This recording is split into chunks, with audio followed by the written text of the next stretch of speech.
This electromagnetic warfare system is multi-use.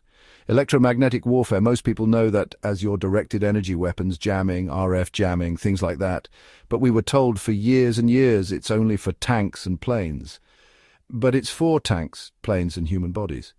You know the bodies of the men and women that make these systems function, but the problem is that people still don't know how electromagnetic or electronic warfare even works.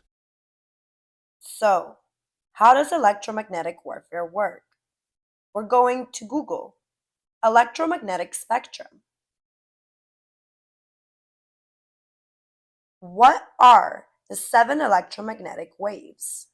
The 7 types of electromagnetic waves are radio waves, microwaves, infrared light, visible light, ultraviolet light, X-rays, and gamma rays.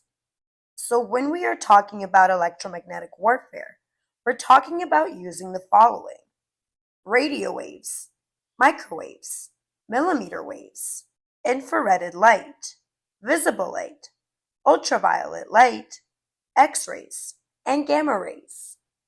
That's how electromagnetic warfare works on tanks, planes, and people.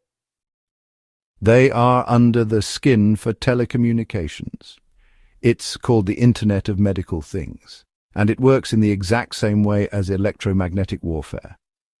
So now, how does the intra-body communications for the Internet of Medical Things work? What are we looking at here? Well, we're looking at the intra-body networking, connecting with your nervous system. And how does that work? The most common intra-body communication method uses classical radio frequency waves, working at frequencies below 1 gigahertz, or at the industrial, scientific, and medical ISM band in the form of narrowband or ultra-wideband signals.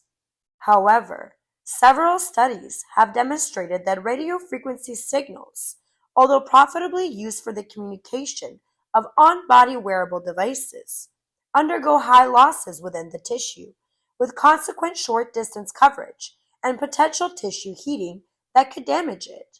Hence, other technologies have been explored as profitable alternatives for intra-body communication, including ultrasound and electromagnetic-based methods.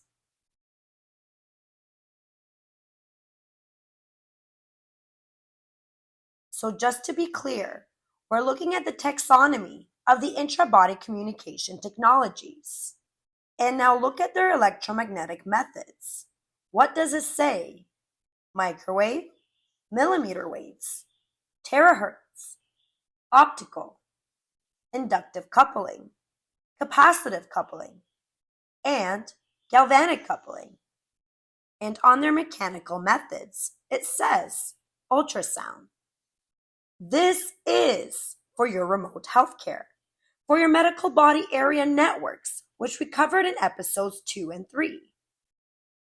What do you see here?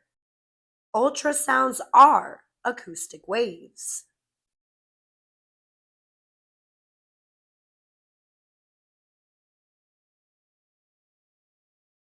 Intra-body ultrasonic technology was proved to be a possible approach for body area network communications, while also allowing to both send recorded neural data, i.e., using ultrasound to perform data transmission, and do harvesting, i.e., transfer power by means of ultrasound.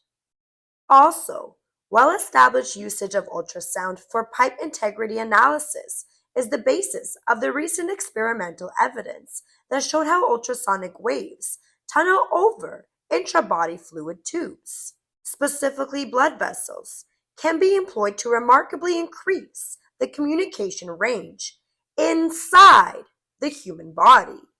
Again, this is intra-body communications, which means it's inside your body. Everyone knows what electromagnetic and electronic warfare is. But when you start talking about remote healthcare, it's very quiet right now. No one wants to talk about it. We have a bunch of people yelling about bioweapons, but in reality, they are building ways to legitimately put people into C40 infrastructure in which their biosensors are going to be categorized with their digital identifier.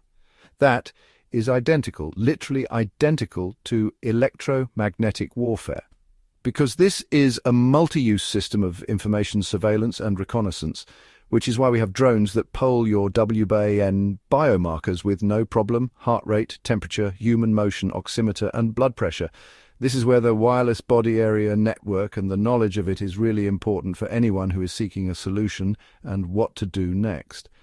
Because people who still think they can put on shielding, walk into a Faraday cage, or they still think they are looking for people in robes through signs, MK Ultra, systems that don't exist in the way that they think. Whereas our digital twin had already been approved to be compared against for drug comparison, and that's because of something called wireless on-demand drug delivery, which apparently a bunch of people aren't aware of, but it is going on with telemedicine and remote healthcare.